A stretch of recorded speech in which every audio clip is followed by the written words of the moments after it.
Internet friends and MMA Institute fan. This is Coach Joanna giving you an instructional video on the two-handed swing. It is the foundational movement for kettlebell training. It's a full body exercise. It's also going to improve your strength and your cardiovascular endurance. But most importantly, especially for MMA practitioners, it's going to complement and enhance your current training. It's a very ballistic movement, so it's like plyometric exercises.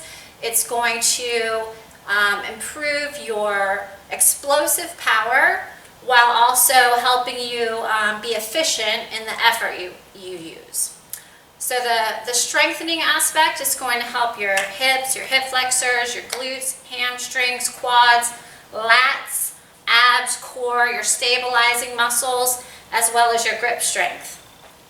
And then it also reinforces the practice that you're already doing as fighters and practitioners of either striking or grappling or Brazilian Jiu-Jitsu, because you're balancing tension and relaxation, you're matching your breathing to your movement, you're grounding your feet downward while you're driving your hips forward.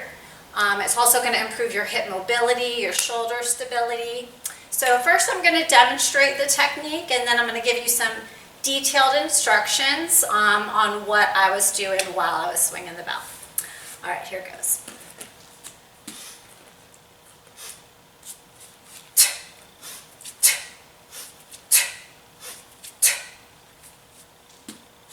And from another angle.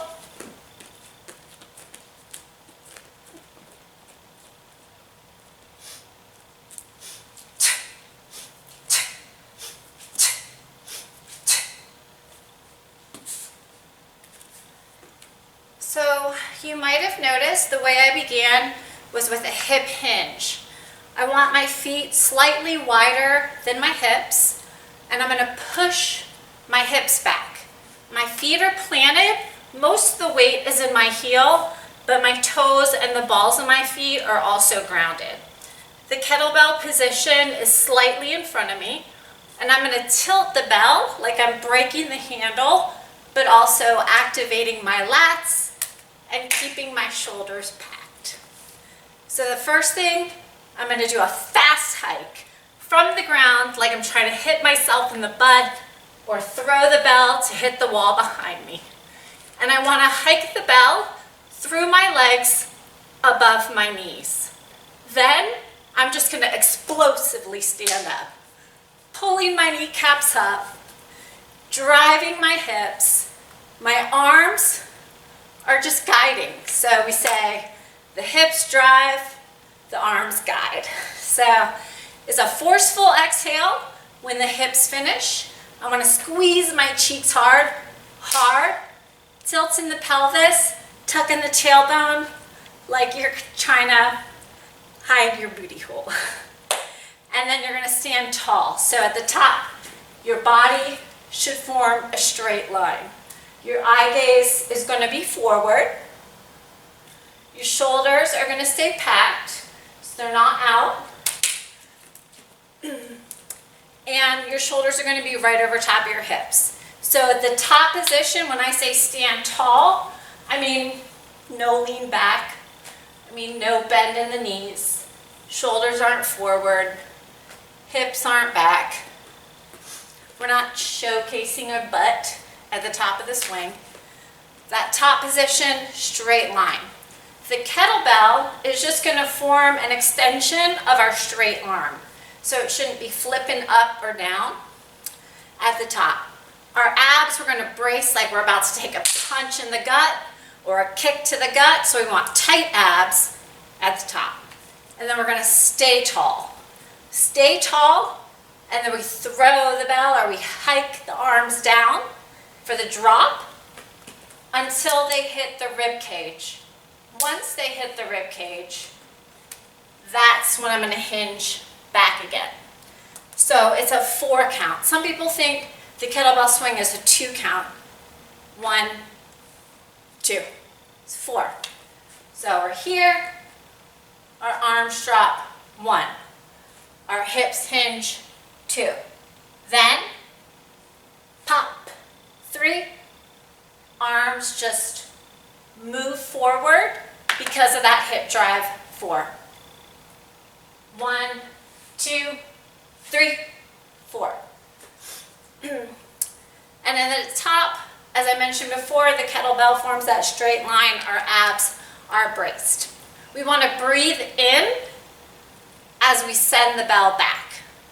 We want to breathe out explosively, like a forceful exhale, as our hips finish.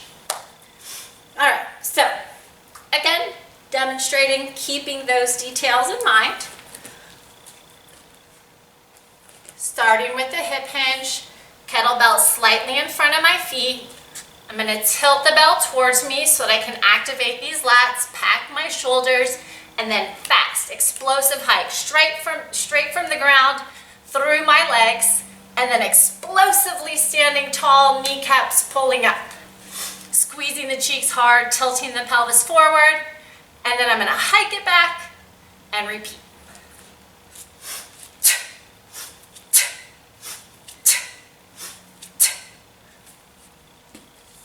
You might have noticed my eye gaze changes as well. So at the top position, I'm looking forward. As I'm hiking the bell back, my eye gaze is going to drop a little lower. So some common errors that I've noticed with doing the two-handed swing is the setup. A lot of people will set up sloppy. So they'll be tipped over the bell, back is rounded, and their weight's falling forward. We want to start the setup with that hinge, spine is neutral, lats are on.